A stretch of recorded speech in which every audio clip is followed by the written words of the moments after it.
महाड शहरामधील छत्रपती शिवाजी महाराज चौकामध्ये वंचित बहुजन आघाडीचे उमेदवार कुमुदिनी चव्हाण यांच्या प्रचाराचा बॅनर अज्ञातांनी झाकल्यामुळे तणाव निर्माण झाला। या ठिकाणी होणाऱ्या इंडिया आघाडीच्या सभेसाठी कार्यकर्त्यांनी हा बॅनर झाकण्याचा प्रयत्न केल्याचा आरोप वंचित बहुजन आघाडीच्या कार्यकर्त्यांनी केलाय।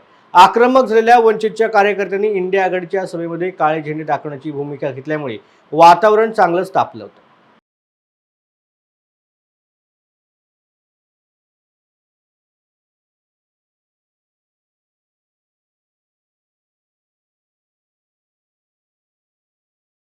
ह्या रायगड लोकसभेचे उमेदवार अनंत गीते साहेब ज्यांनी 6 वेळा खासदारकी ह्या ठिकाणी निवडणूक लढवली आणि जिंकलेले आहेत, परंतु आज मी त्यांचा जाहीर निषेध करतो, कारण त्यांना महिलांचा सन्मान करता येत नाहीये।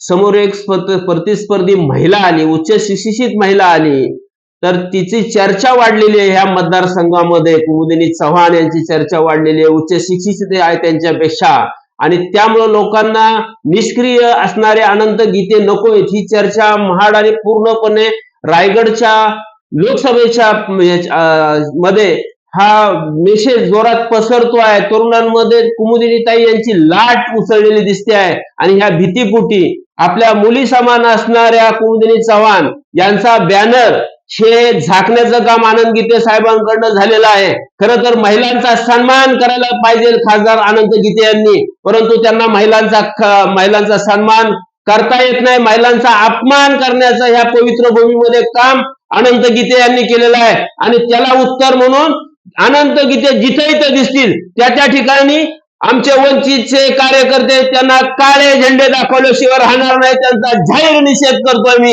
की त्यांनी महिलांचा ज्याला सन्मान करता येत नाही त्याला ही रायगडची जनता पाडल्याशिवाय राहणार नाही। या ठिकाणी त्यांना महिला उमेदवारच पाडेल, आणि जनता या ठिकाणी सांगेल की एका बाईने पाडलं बाईनं।